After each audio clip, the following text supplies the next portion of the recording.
Baik, selamat pagi. Perkenalkan nama saya Kemang Bagus Sariawan, NIM 158 dari kelas A3. Saya akan mempresentasikan program diagram yang sudah saya buat. Pertama-tama saya akan menjelaskan secara singkat tentang definisi bar. Apa itu bar? Secara khusus, bar berasal dari kata barrier yang berarti suatu yang menghalangi, yaitu kayak pemisah antar pekerja seorang bartender dengan tamu. Untuk secara umumnya, bar adalah suatu tempat atau counter yang menyediakan hiburan dan pelayanan makanan dan minuman, baik yang mengandung alkohol maupun yang tidak mengandung alkohol. Saya langsung masuk ke diagram civitas, aktivitas, dan kebutuhan ruang. Untuk civitas pertama ada pengunjung yang merupakan pelaku utama, di mana aktivitas utamanya itu memesan dan memesan makanan dan minuman. Untuk kebutuhan ruang utamanya itu area tempat duduk pengunjung. Kemudian ada civitas manajer yang merupakan pelaku utama, di mana aktivitas utamanya adalah mengelola dan mengontrol karyawan. Untuk kebutuhan ruang khususnya yaitu ruang manajer. Selanjutnya ada chef, di mana chef merupakan pelaku utama. Aktivitas yang dilakukan chef adalah membuat hidangan yang dipesan oleh pengunjung. Untuk ruang yang diperlukan yaitu dapur. Kemudian ada asisten chef yang dimana ini merupakan pelaku penunjang.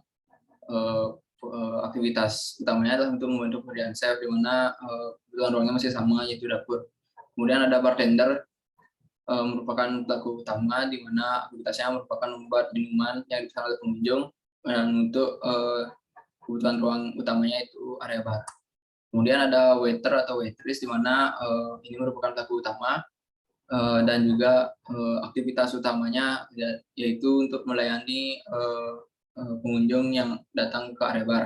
Kemudian untuk kebutuhan ruang utamanya tidak ada, karena waiter atau waitress ini diposisikan di posisi yang mudah untuk dilihat oleh pengunjung. Kemudian ada kasir yang merupakan pelaku utama. Aktivitas utamanya itu untuk melayani transaksi yang dilakukan oleh pengunjung.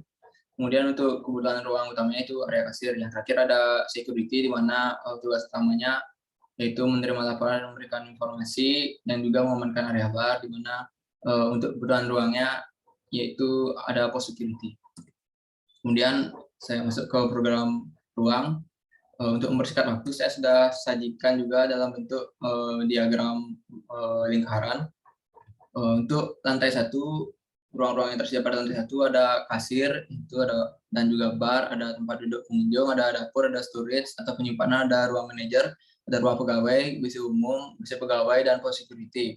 Untuk besaran ruangnya, lantai 1 ini didominasi oleh tempat duduk pengunjung, di mana persentase besaran ruangnya keseluruhan pada lantai 1 yaitu 19,3%. Selanjutnya ada pada lantai 2, ruangan-ruangan yang tersedia pada lantai 2 yaitu ada bar, tempat duduk pengunjung indoor dan outdoor, WC umum, dan WC pegawai. Untuk persentase besaran ruangnya, ruang terbesar yaitu pada tempat duduk pengunjung yang masing-masing mendominasi sekitar 36,4%. Selanjutnya yaitu ada bubble diagram. Baik, untuk bubble diagram, untuk gelembung yang berwarna hijau merupakan jenis ruang umum, di mana pengunjung dapat akses bebas pada area ruang tersebut. Kemudian ada gelembung yang berwarna kuning merupakan area semi private, di mana pengunjung tidak dapat akses sepenuhnya pada area ruang tersebut. Yang terakhir, gelembung berwarna merah merupakan zona private, di mana pengunjung tidak memiliki akses untuk memasuki area tersebut, hanya untuk staff. Kemudian untuk hubungan ruangnya, garis berwarna orange merupakan ruang yang berhubungan, di mana indikasinya setiap ruang tersebut untuk memasuki ruang tersebut diperlukan pintu.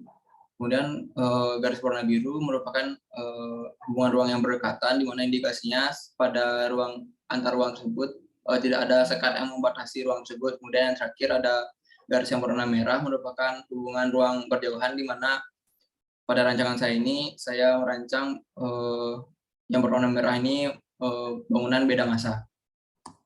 Selanjutnya ada plan diagram. Pada plan diagram saya menyajikan block plan yang saya buat yang sudah saya sesuaikan dengan bubble diagram yang saya buat sebelumnya. Baik, saya lanjutkan untuk mempersingkat waktu. Kemudian ada program diagram. Pada program diagram saya masih menggunakan block plan yang sebelumnya, yang kemudian saya tambahkan saya tampilkan tembok, kolom, pintu, jendela, dan juga interior yang tersedia pada ruangan tersebut. Kemudian untuk akses masuk ruangannya, saya merancangnya bisa dimasuki dari segala penjuru, namun tidak semua orang yang dapat mengaksesnya. Untuk aksesnya, yang orang berwarna merah merupakan akses untuk pengelola, yang sedangkan yang berwarna biru merupakan akses untuk masuk pengunjung.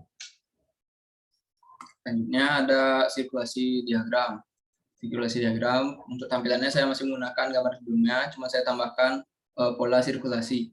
Untuk keterangan garis berwarna merah, putus-putus ini merupakan jalur sirkulasi untuk staf dan pengelola, sedangkan yang berwarna biru merupakan jalur sirkulasi untuk pengunjung.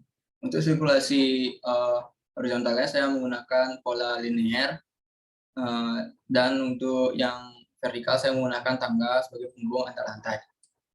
Selanjutnya ada geometri diagram, di mana ini untuk menampilkan gambaran awal dari masa bangunan saya. Pada bentuk geometri prisma segitiga yang warna merah ini merupakan gambar awal untuk rencana bentuk atap bangunan ini. Kemudian untuk bentuk geometri kubus persegi panjang berwarna kuning ini merupakan gambaran awal untuk rencana area lantai 2. Kemudian yang terakhir adalah bentuk geometri kubus persegi panjang yang agak besar berwarna hijau, ini merupakan gambaran awal untuk rencana bentuk area lantai 1. Selanjutnya ada konseptual diagram, di mana konseptual diagram ini saya menampilkan gabungan antara block plan dan juga geometri yang sudah saya buat sebelumnya. Saya lanjutkan. Ini ada masa diagram, di mana masa diagram ini saya menampilkan bagaimana bangunan saya ini terbentuk. Pada mulanya tahap pertama yaitu the brief, di mana bangunan ini saya rancang memiliki 3 masa yang berbeda. Yang atas ini merupakan rencana untuk bentuk atap, yang tengah untuk bentuk lantai 2, yang terakhir untuk bentuk lantai 1.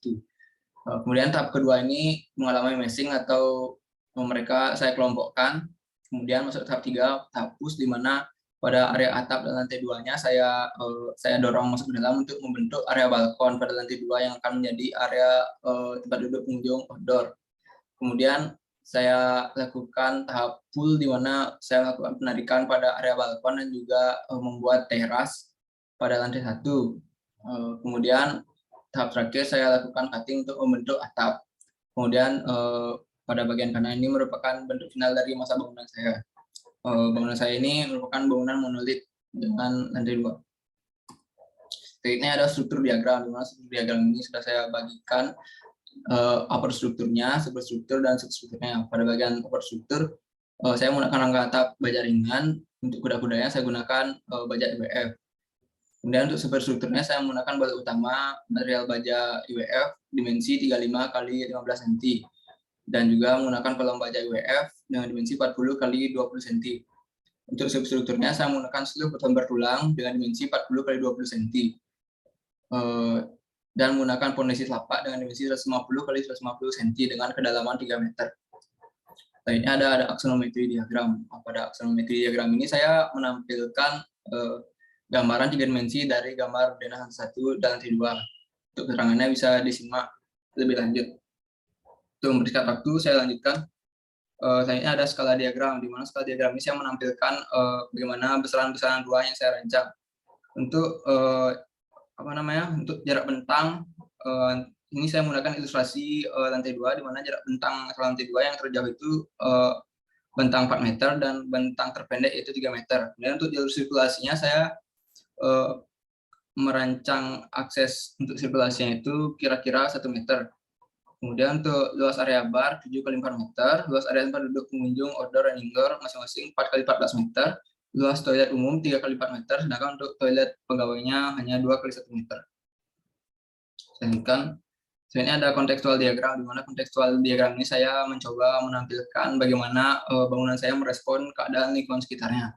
Pada garis warna kuning ini merupakan jalur matahari, di mana posisi pagi, siang, dan sore. Kemudian pada area hijau warna kanan ini terdapat area sawah, di mana saya memanfaatkan sebagai view dari bangunan saya. Kemudian pada area kanan yang warna hijau itu merupakan lahan kosong, di mana pada saat saya survei ke lokasi site itu dapat dimanfaatkan sebagai area parkir tambahan. Kemudian untuk bagian berwarna hitam, warna abu-abu ini merupakan akses jalur utama menuju lokasi site. Kemudian bagian kanan juga terdapat jalan berwarna abu itu merupakan akses jalan menuju sawah.